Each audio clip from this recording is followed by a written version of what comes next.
Hey, it's Megan from Hipstitch Academy, and I teach sewing online. I teach a once a month Zoom class where we can sew together on Zoom, and I can help you put your projects together just as if you were here in my studio sewing with me. So for today, I'm going to be putting together the Hovea quilted jacket pattern. It's a Megan Nielsen pattern, and I'm going to tape the pieces. I've printed them out. You can see there's quite a few. I've printed it out. This is the larger sizes, 14 to 34, but even if you're putting together the smaller sizes, this will apply and you can do it along with me. You're just going to follow a different map down here. But I'm going to put this together in all of the sizes. So I've got a lot of pages. You may have less pages if you've only printed out your size. I'm putting together all the sizes, and I want to point out here, this is what the jackets look like. There are 6 versions. We have a short, medium, and long version in both this sort of rounded bottom as well as a squared off bottom.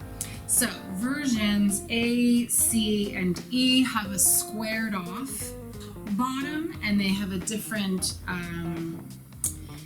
collar.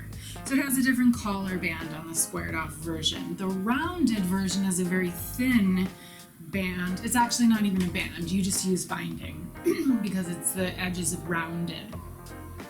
So that's really the only difference between these. It makes it seem like there's these giant differences, but there really aren't. So you choose which version, short, medium, long, and then you choose if you want to do the squared off version with a big collar or the rounded version with binding.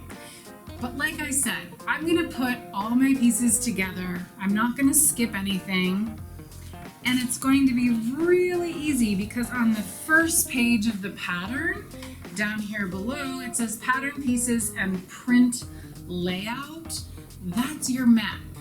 It's showing you each page of the pattern and the order it needs to get taped. So there are some spaces where there aren't pattern pieces, which is great because it means you're not printing out a bunch of extra paper with nothing on it.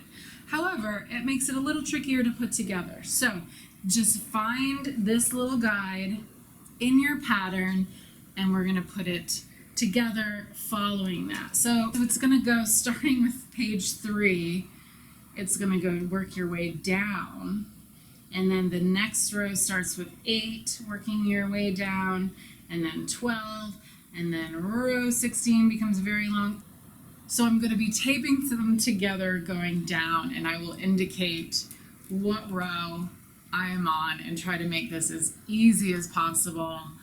I'm just going to put it together and just follow the prompts that come up on the screen.